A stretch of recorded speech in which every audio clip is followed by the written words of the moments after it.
OK. Fait qu'aujourd'hui, on va s'attaquer au cas de ça a l'air de quoi? Le potentiel électrique dans un conducteur, dans un double de métal. Fait que pour illustrer la situation, je vais dessiner un conducteur quelconque, fait qu'un bloc de métal qui a une allure assez affreuse. Dans le jargon, on appelle ça un patatoïde. Puis ce qui m'intéresse, c'est de savoir, ben si je regarde deux endroits quelconques dans ce machin-là, deux points que je vais appeler A et B par un manque d'imagination flagrant, ben, comment est-ce que leurs deux potentiels sont reliés? Plus précisément, c'est quoi la différence de potentiel entre les deux points?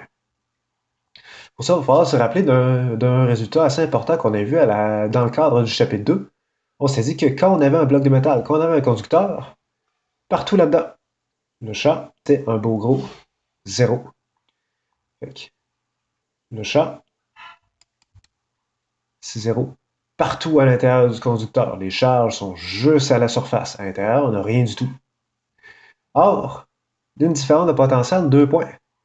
En général, on pouvait le trouver en servant du champ électrique, parce que le champ électrique, c'était, avec un petit signe moins en avant, grosso modo, comment est-ce que le potentiel varie dans l'espace.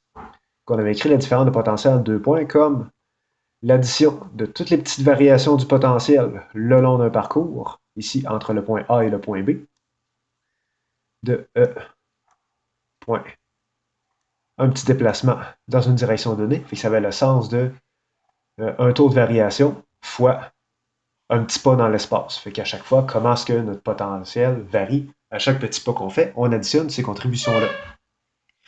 Or, dans un conducteur, que je prenne n'importe quel parcours qui relie ces deux points-là.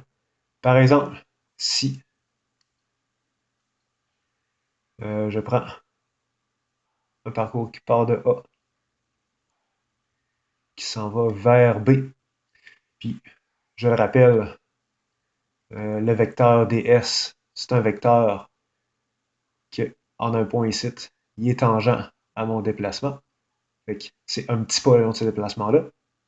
Si j'intègre le long de ce parcours-là, euh, je vais avoir la différence de potentiel entre les deux points. Mais à chaque petit pas que je fais, mon taux de variation, c'est tout le temps zéro. Fait que ici, finalement, dans mon intégrale, je me trouve à additionner juste un gros paquet de zéros. Ce qui fait que, au total, je vais arriver que la sommation de plein de zéros, ben, ça donne encore zéro. Et donc, que le potentiel aux deux points, ben, c'est le même. Les deux points sont exactement le même potentiel. Ça ne change pas, peu importe le parcours que je prends. À la place de prendre une ligne droite, je pourrais prendre un parcours en courbe.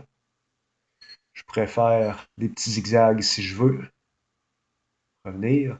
Ça reste le même constat. Partout, mon champ électrique est nul. Donc, le résultat lui-même ne dépend pas du parcours. Euh, le potentiel va être le même entre les deux. Si on regarde qu'est-ce qui se passe maintenant si j'avais une cavité dans le conducteur, je retourne dans le cas que j'avais. Je vais avoir encore une patate métallique, de même, mais qui ne sera pas pleine ce coup-ci. Je vais avoir un trou quelque part à l'intérieur. Fait que le trou et tout, je vais le faire de forme quelconque. J'ai un trou dedans. Puis, je m'intéresse encore à trouver comment est-ce que le potentiel entre deux points situés ici et ici sont reliés. Ça, c'est le point B. Ça, c'est le point A. Ben, même rengaine que tantôt, euh, la différence de potentiel entre les deux, c'est encore donné par la même équation. J'additionne toutes mes petites variations de potentiel le long d'un parcours. Puis chacune des petites variations de potentiel, c'est donné par moins le champ électrique fois un petit pas, fois un petit déplacement. Fait que ça ne change pas tantôt. Je peux me définir un parcours qui est partout dans le métal, qui passe par ici, pour se rendre jusqu'au point B. Fait que, mettons, je redessine encore un petit DS quelque part là-dessus, pour dire, mettons, je prends un petit déplacement quelque part là-dessus, ça suit mon déplacement. Mais partout le long de ça, Je suis dans le métal, mon champ électrique c'est 0. Fait que j'arrive encore, pas de surprise, à ce que les 2 points sont au même potentiel. Là où est-ce que ça devient intéressant, c'est que ce résultat-là doit tenir peu importe le parcours que je choisis. Fait que ici, j'ai été plutôt conservateur, j'ai pris un parcours uniquement dans le métal, mais il faut que ça tienne aussi. Si je prends un parcours, par exemple, je vais le mettre en ça. Si je prends un parcours en ligne droite qui passe par la cavité, il faut que ça tienne le long de ce parcours-là ou tout. Puis je pourrais prendre un parcours un peu attardé aussi, où est-ce que je monte par là, je pars dans la cavité, je zigzague en marche, je fais un looping, même 2 parce que je peux, et je finis par rejoindre le point B. Il faut que ça tienne pour ce parcours un peu niaiseux-là. Or, pour que ça tienne pour ce parcours-là en ligne droite, puis lui, tout croche. Il faut que ça tienne pour un paquet de cas différents de l'orientation du DS. DS, il faut tout le temps qu'il soit aligné avec euh, le parcours que je prends. Fait que, mettons, on a un point donné ici. Le long de ce parcours-là, il irait dans ce sens-là. Le long de mon parcours un peu en courbe, son orientation va changer beaucoup. Ici, il est orienté de même. Ici, il est orienté de même. Le long du looping, là, il est en train de monter. Il allait par là. Il faut que ça tienne pour toutes ces orientations-là du vecteur ds. Fait que le point, c'est que pour que ça tienne pour ça, pour que le total donne encore 0, ben, on se ramasse avec le même critère que ce qu'on avait ici à l'extérieur.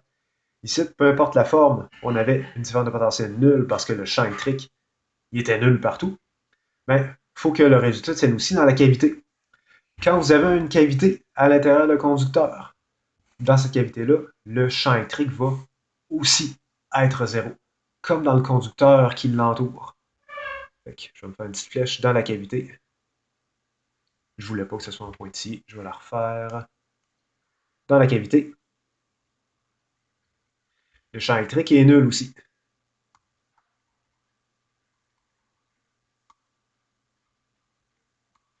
Attention, tant que vous n'avez pas de charge. Comme on a vu au chapitre 3, si vous avez une charge dans une coquille métallique, là, vous allez avoir un champ. Mais si vous n'avez pas de charge, comme ici, mettons, j'avais supposé qu'on n'avait rien, le champ électrique va être 0. C'est ça le principe de la fameuse cage de Faraday, qui est un équipement de protection assez courant pour se protéger des forts champs électriques qui tendraient à occasionner des décharges électriques. Fait que si vous êtes dans une cavité à l'intérieur d'un conducteur, le conducteur peut aussi être une fine grille métallique, ça marche aussi.